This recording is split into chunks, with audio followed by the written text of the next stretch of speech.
And while Minister Knowles said it was in the hands of the local councils, he still made his view known. I said no to a similar proposal just to the north of that site some years ago when I was Minister for Planning before. Sometimes local councils simply need to say no. Sydney developer Rose Corp is planning a $40 million tourist and residential development at the old coal mining area. Mr Knowles says he won't be calling a commission of inquiry after 6 Lake Macquarie councillors admitted to receiving cash donations from Rose Corp.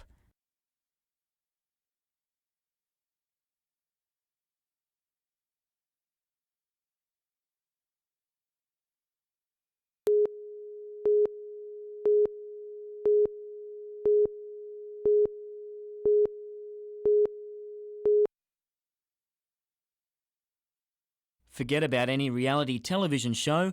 This is how the real ballroom dancers do it.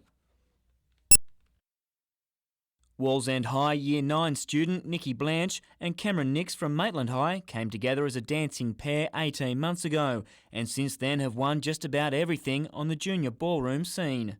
We started off kind of a bit nervous towards each other, but we're getting there and it's really good at the moment, so no fighting. The Australasian, Queensland and Tasmanian junior titles are all held by Nix and Blanche. Next on the to win list is the New Zealand Open across the Tasman next week. Like most young competitors, the Latin-style rumba, also known as the Dance of Love, is the favourite.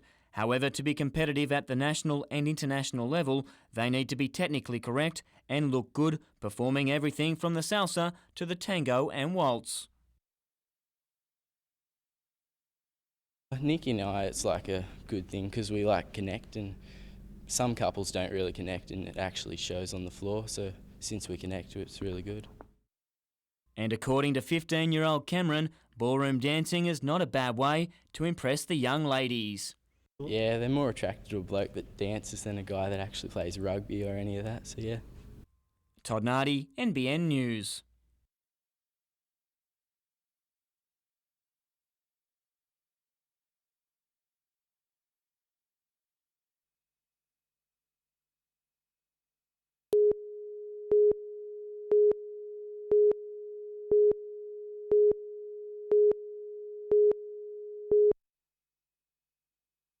Late night Newcastle. It's increasingly gaining a reputation as a haven for alcohol-fuelled crime. The problem is there, it is the worst in the state, and we need a combined effort. City Councillor Aaron Buman heads a new Safe Streets committee.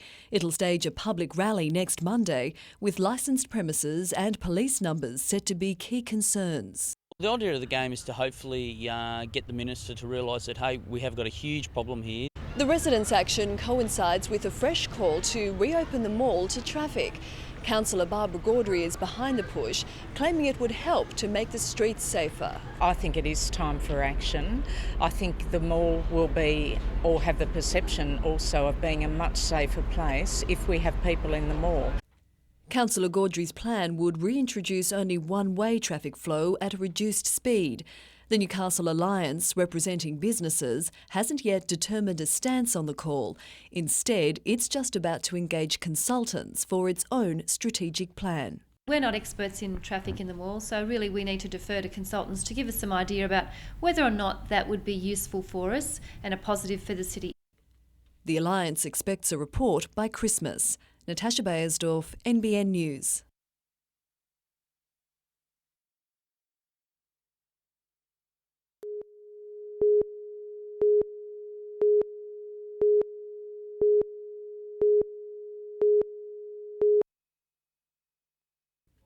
It's an obvious but surprisingly uncommon location for a pharmacy. John Hunter Hospital today broke new ground for the state's public hospitals with the opening of this shopfront. It's something that the staff and the visitors of such have asked for, and we believe that this will provide a great amenity for them.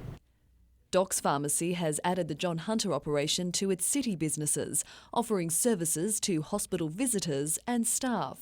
There's, I think, over 3,000 staff that work here, so there's definitely demand for that, and the staff that have come in this morning have all said the same thing. So it's about time, it's great you're here. The pharmacy is being housed in a temporary location until a new adjoining health facility is completed. It's expected to be the first in a string of new commercial ventures on site, bringing businesses onto the rather secluded health campus. We're actually working currently with providing a greater amenity for the retailing within John Hunter and the James Wallace facility. Natasha Bayersdorf, NBN News.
Captaining his hometown of Newcastle in the National League last year was the proudest moment of his career, and Robbie Middleby rates this week's decision to leave Newcastle United as the toughest. Middleby signed with the Sydney Football Club, rejecting an offer from the United Jets after they recruited a list of top players, including Ante Milicic and Nick Carl. With how things went, I just thought of myself in as a second tier from those players, and it's always tough because in Sydney they were looking at me as one of the main players and a priority signing. Born and bred at Valentine, Middleby has been a soccer journeyman, playing in Germany, Melbourne and Wollongong. His latest 2-year contract means the 29-year-old is likely to finish his career in Sydney. He says Newcastle's offer was only slightly less and money wasn't a factor. And I was looking forward to maybe being captain again because it's such an honour here in Newcastle. But it didn't look like that, which would have also been hard for me. Todd Nardi, NBN News.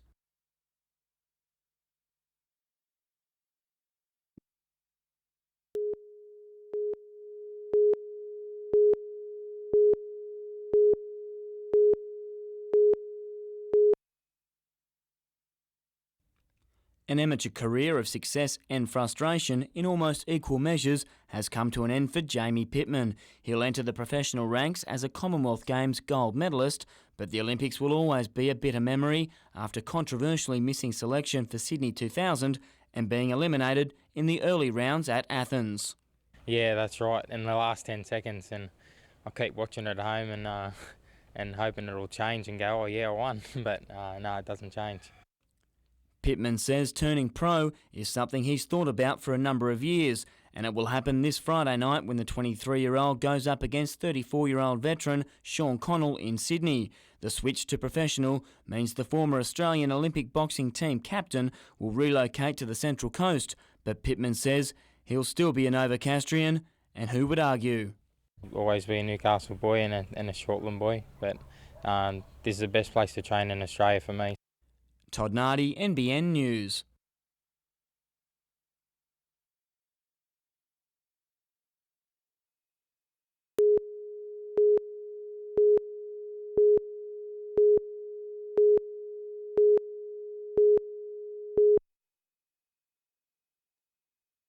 It may not improve your golf swing, but could very well take away the frustration of losing balls. University of Newcastle student Justin Stafford hopes he's struck a winner with this miniature GPS tracking device, which would be fitted inside a golf ball, transmitting its coordinates back to the player via a personal digital assistant. Beginners can use it to find their lost balls. Professionals can use it to get statistics like the trajectory of their ball. And on top of that, television networks could use it for virtual reality playbacks. The project is one of 50 on display at the University of Newcastle and features in the final works of engineering students. Meanwhile, the university has been awarded one of its greatest amounts of funding ever from Australian Research Council funding. $11.8 million will enable researchers to continue 47 separate projects over the next 3 to 5 years. And the good news doesn't end there, with the announcement expected to attract further federal government funding. They provide us each year with what they call research block grant funding to support our research students, to buy large equipment and to support the general infrastructure. Colleen West, NBN News.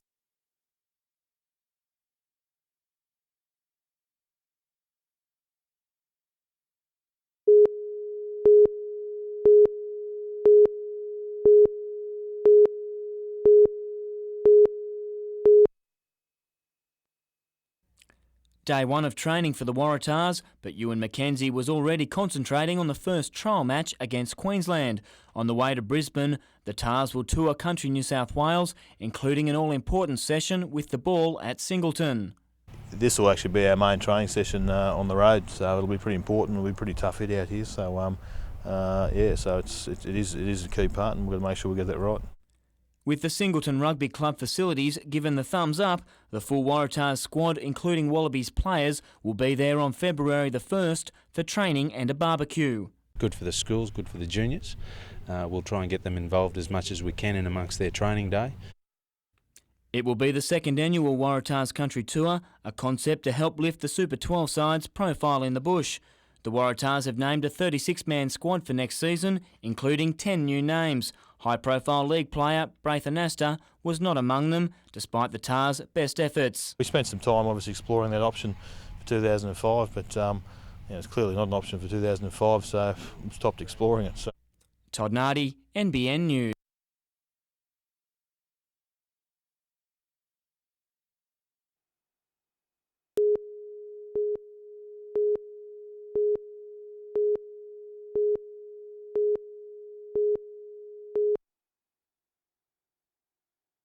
When Grahamstown Public School was built 10 years ago, the state government installed $250,000 worth of triple glazing, insulation and noise reduction measures. But it's all useless without air conditioning in the classrooms. Teachers are forced to leave the triple glazed windows open, and along with the fresh air comes... They're just noisy, hot, steamy places to be in, so we need something done. For a decade, teachers have been campaigning for the $30,000 needed to air condition 10 rooms. And with a hot summer ahead, they're prepared to wait no more. We've sent letters and they just ignore the letters, and so now if we put up a big enough stink, they might take note of us. We're not backing down.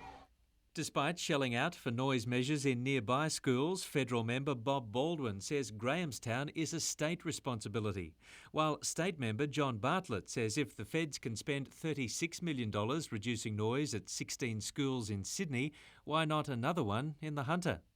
Paul Lobb, NBN News.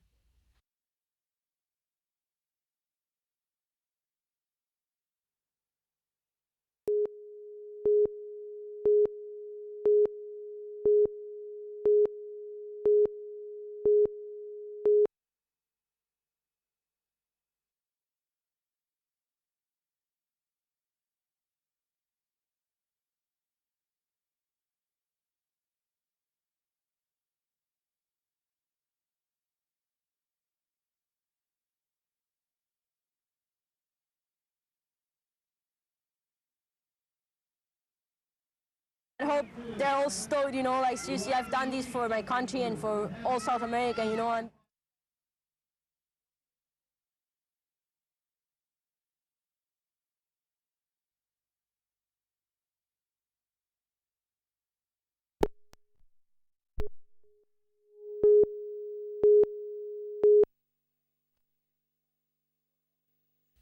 The smooth, flowing lines of this beautiful old launch are enough to get any old salt excited. 5 years ago, Peter Shields found the remains of the steam launch Kestrel rotting in a barn. 10,000 hours of work later, Peter and a team of boat builders at Toronto have brought the old girl back to life.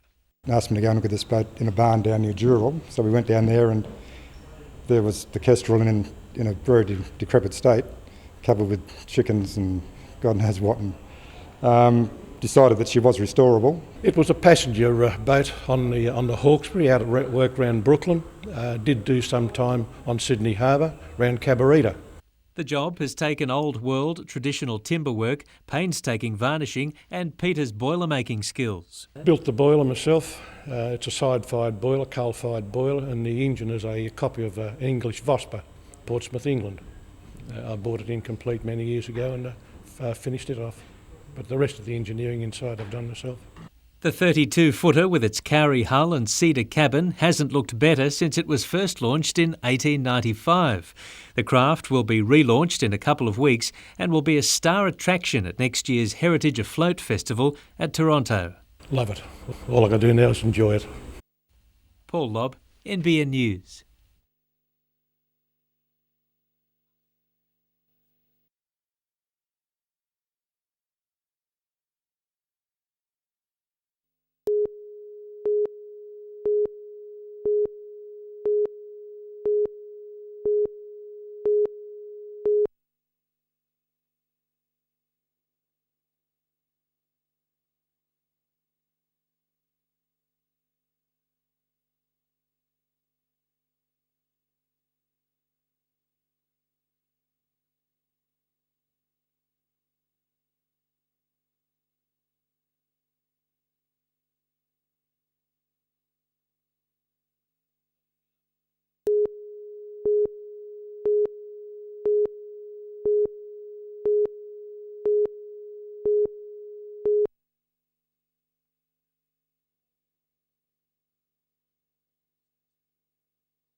Alcohol-fuelled violence and what to do about it, it's the pressing issue for Newcastle's entertainment strip.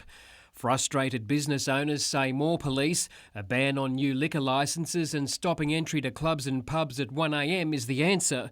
Today, the Lord Mayor, together with police and others, responded with a united front to send the message they're dealing with the problem. We're not sitting on our hands, we are not in a vacuum, we are not oblivious to the needs of the community.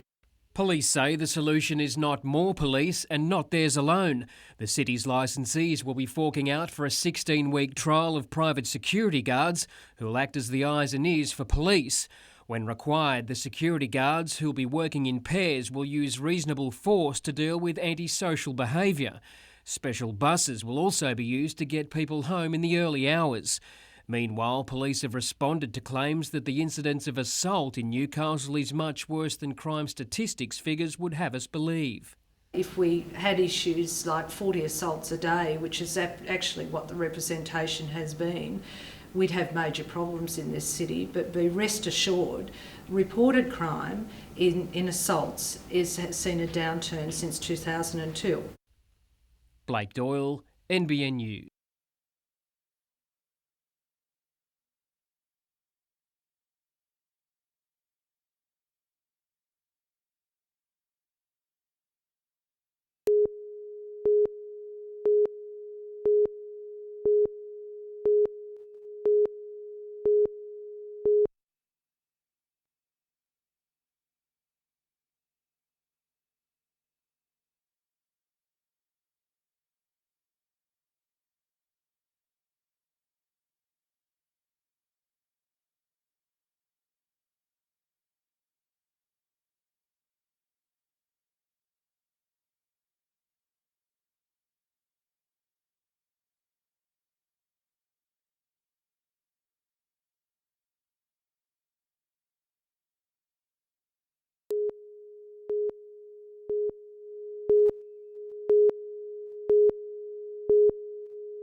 The final day of the National Championship for trainee golfers saw Victorian Roland Baglan start with a 7-shot lead over Maitland trainee Vicky Tutt.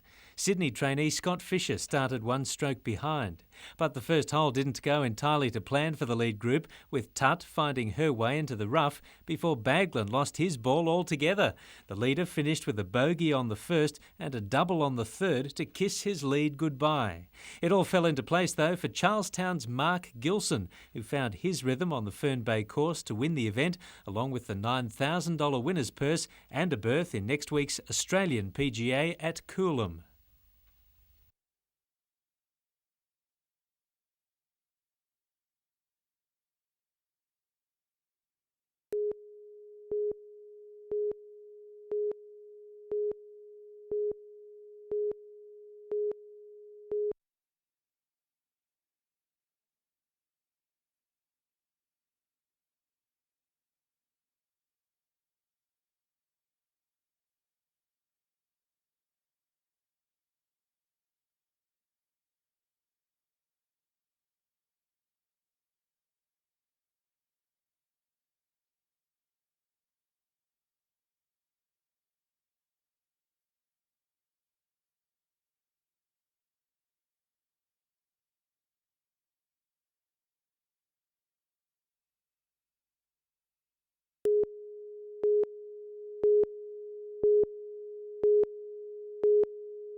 Tough enough to rust, but salt water was in fact welcome relief from the training paddock for the Knights today. Life wasn't a beach for country boy Daniel Abraham though. He's no great fan of training in the surf and sand. I suppose you got to do what you got to do, haven't you? I'm just a bit scared of sharks, that's my problem.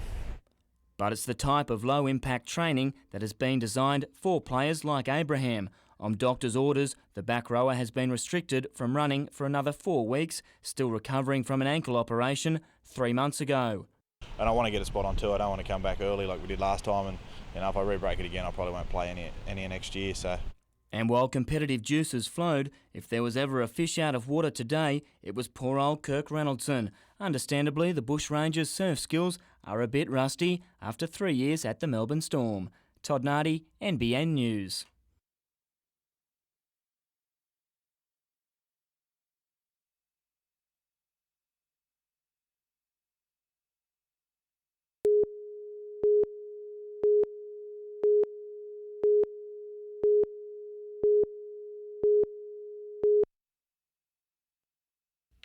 Most people are aware how quickly they can dehydrate in this weather, but it seems the plight of animals is often overlooked. The 2-day heatwave has seen the RSPCA respond to up to 200 distress calls. Most complaints have come from members of the public, concerned about dogs apparently to be suffering heat exhaustion. Dogs left in cars outside supermarkets, etc. You also get a lot for dogs left outside pubs, and often that's on the back of a ute, which is also a concern in this weather. The RSPCA calls it heat-related cruelty. Temperatures in a closed car left outside the sun can double in just 20 minutes. That's around 80 degrees on a day like today, which means your beloved pet could be dead in less than 6 minutes. For owners caught, the stakes are high. $22,000 is the maximum penalty, or 2 years in jail if the animal dies. One of the first signs of heat stress for dogs is panting. As soon as they're panting and salivating, that's time to get help, because otherwise it's going to be too late. But there are simple ways to avoid this. Keep your best mate in the shade and leave plenty of water at hand, even 2 bowls if necessary.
With a christening from the heavens and an Awabakal welcome dance, it was the start of a new era for the Minmai side of the former Wallsend borehole colliery site. After being off limits for over a century because of mining, the public can now enjoy the first stage of the Blue Gum Hills Regional Park. Stage 1 gets us a picnic area, a walking track, barbecue facilities and a car park, I suppose, and that'll be built on over time. Donated by Coal and Allied and Newcastle Council, the 129 hectares has been rehabilitated by the local community and is only the start of a reserve that could one day include part of northern Lake Macquarie. The boundary of the park is with Lake Macquarie, and maybe there can be possibilities of extension if Lake Macquarie Council talks to landowners over there. And future generations are already being promised a future stage with a unique attraction. And eventually probably one of the best views in Newcastle across Hexham Swamp over the city of Newcastle and up to Nelson Bay, and that's where we want to end up. The park is expected to be completed around 2020. Gary Blair, NBN News.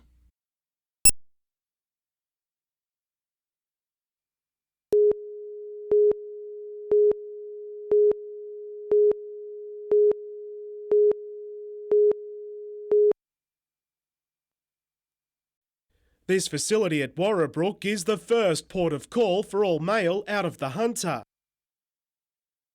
All staff at the Hunter Region Mail Centre will work right through December to cope with an extra 600,000 articles each day, with an expected top of 1.5 million items mid-month. To ensure those season greetings reach their destination before the 25th, Australia Post has a message of its own. We would encourage them to put their return to sender address on the back of their parcel and also on the back of their Christmas cards. And if that's not proof enough, we're in the advent of Christmas, cast your eyes on shopping centre car parks. At this suburban complex, locals considered themselves lucky to get a spot so early. Oh yes, I was lucky. A lot of people here this morning. And good spirits, we're told, is the best way to avoid bingles, keeping patience and courtesy in mind. An NRMA study has found car park collisions peak around Christmas time. Half of those occur when vehicles are reversing. Adam McKilrick, NBN News.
Teeing up alongside Greg Norman and Adam Scott would be daunting enough for even the most seasoned player. But it was the tough Coolum layout that proved test enough for Muswellbrook's Kurt Barnes, who ended the day 4 over. That was 3 better than Belmont's Nick Flanagan. As playing partner Bob Estes scorched around, the young Aussie just couldn't get firing. Nathan Green enjoyed a better day out. 4 birdies and 1 bogey has him well placed heading into the second round. It was James Nitties, though, that flew the Hunter flag highest up the leaderboard on day 1. Playing in the tougher afternoon conditions, the 22-year-old picked up 3 shots on the opening 9 holes. In a bogey-free round, he picked up another 2 strokes on the way home in a round of 67. It could have been even better, but he'll be happy if a few of these drop in tomorrow. Jim Callanan, NBN News.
There was a number of reasons why Ante Milicic signed with the Newcastle Jets, including the involvement of famous English coach Terry Venables.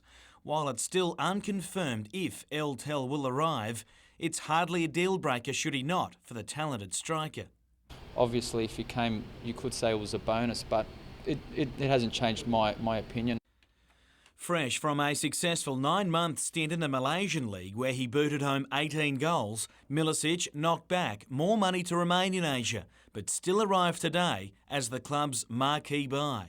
He's used to the tag. Just 2 years ago, he was the centre of a record $110,000 transfer to Sydney Olympic.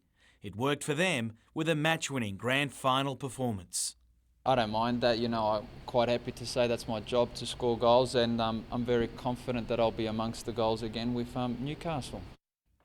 There's no doubt he's been the lure for other key signings for the Jets and could play a role in more to come. I wouldn't mind putting a couple of names forward, but to tell you the truth, with the names we've already got, I'm delighted with that. And English-based player Richard Johnson will add his name to the Jets' playing roster tomorrow with news the Queen's Park Ranger player has agreed to terms. Jim Callanan, NBN News.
When it's land like this at stake, some controversy should be no surprise. Today, bowling club members voted 113 to 5 in favour of purchasing the land and starting a joint venture with Newcastle developer Kingston Properties.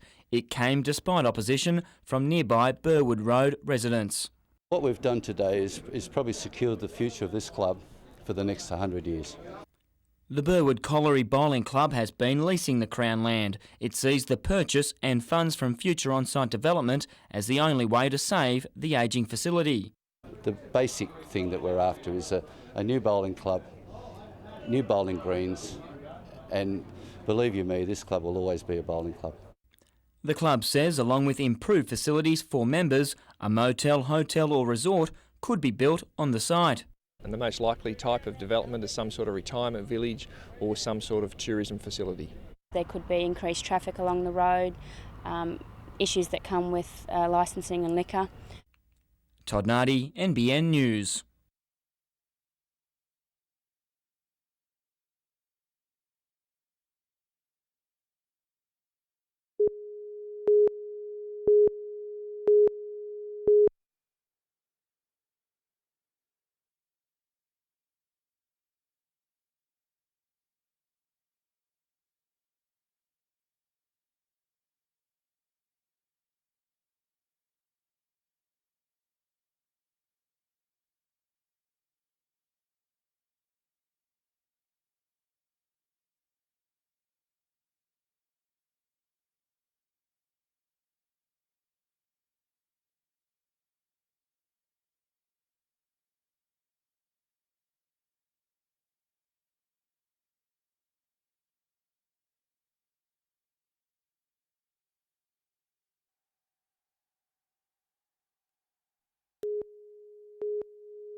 One such group is with the C-130 Hercules detachment from the Williamtown RAF base near Newcastle.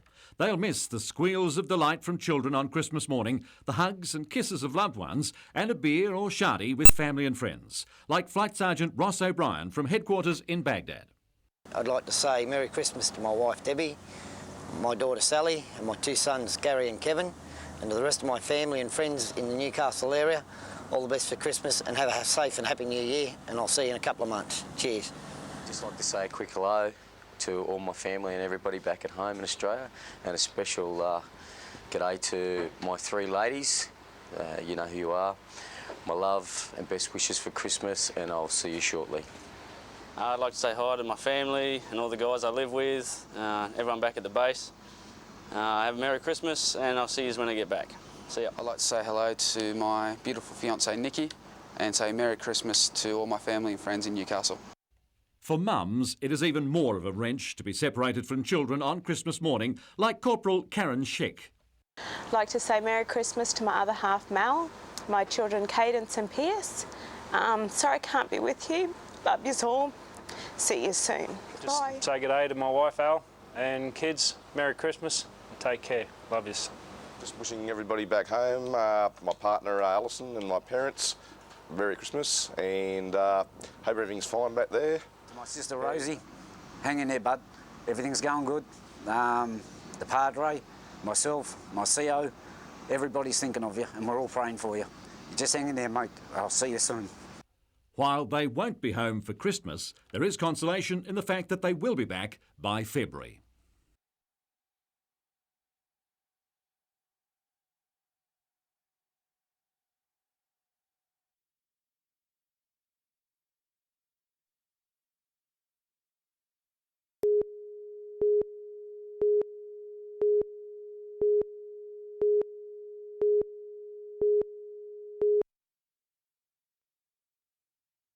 Unless you're on the boat, you can't get much closer to the action than this. Lake Macquarie sailors Evan Walker and Kyle Langford squeezing every last ounce of speed out of their Hobie 16. They're two of 180 sailors taking part in this week's Australian Youth Championships. They didn't mind us getting this close during today's practice session, that is until the wake of the Canberra boat almost sunk them. The 9-race championship starts tomorrow with 6 different types of boats being raced, all under the keen eye of national youth coach Craig Ferris. We'll be looking at the way they're sailing and their rig setups and talking about weather and the racetrack and how they can improve or get around the racetrack faster. In the Mistral Sailboard Division, Lake Illawarra's Alicia Koala will be out to qualify for the Worlds for the second year running. She finished 8th at the Worlds in Poland last year. The top crew from each division will qualify. Paul Lobb, NBN News.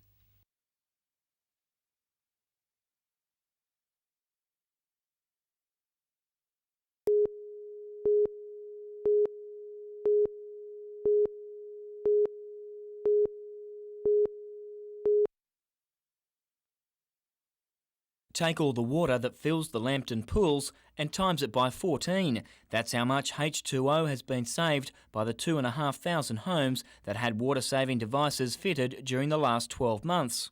And those people have saved 60 million litres of water per annum, and they will continue to save 60 million litres every year. Local councils, along with water and energy authorities, have subsidised the installation of resource-friendly fluorescent light bulbs, hose attachments and shower heads. For example, the shower heads only release 9 litres of water per minute, in contrast to some showers which will pump out 30 litres a minute. But it's not just resources being conserved. Households involved have each saved up to $150 on water and energy bills.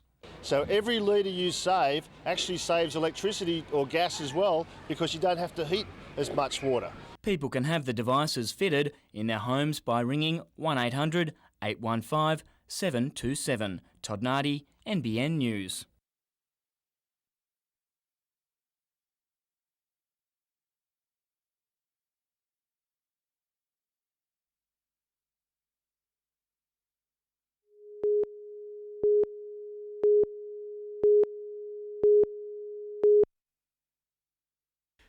This land south of Swansea will probably be known in the future as the Wallara Peninsula.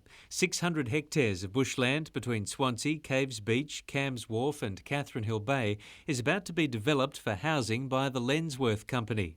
To make it all neat on the map, Lake Macquarie Council is pinching a bit from each of the 4 surrounding suburbs and wrapping it all into the new neighbourhood. It covers 4 suburbs that sort of coincide at that area, and with about 2,000 home sites, we thought it was appropriate that that area be given its own identity, and we're out searching for an appropriate name for that new suburb. A succession of colliers named Wallara plied the coast nearby, and that name is the front-runner for the new suburb. But for the next 6 weeks, Council is after suggestions and comments. It certainly will be something that reflects the character of that area and the history of that area. And obviously Wallara has a name in the history of that area, so something with that in it would be most appropriate. Other possibilities include Campsie Catherine, Swansea Caves, or Swansea Hill Caves Camp Catherine. Perhaps you'd better write in. Paul Lobb, NBN News.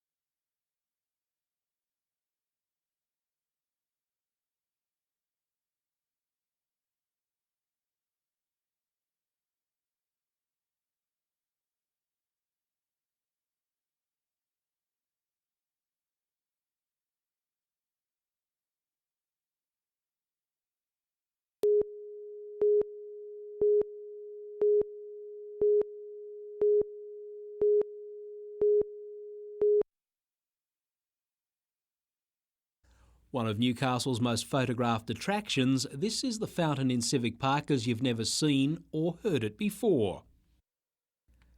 Built in 1966, the Captain Cook Memorial Fountain, designed by sculptor Margel Hinder, is finally getting some well-deserved attention. Yes, after 40 years of use and enjoyment by people coming to the park, it's now time for the fountain to have its first major service. When the work is completed mid-year, the sculpture, which took some of its inspiration from Newcastle's rugged coastline, will be sprayed by the fountain's jets as Margel Hinder originally designed them.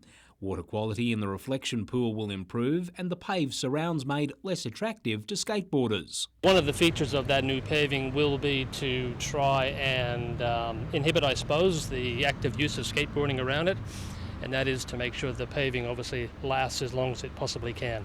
In the absence of the real thing, if your senses need a fountain fix, the gardeners in King Edward Park are presently paying their own floral tribute to the fountain sprays in Garside Gardens. Gary Blair, NBN News.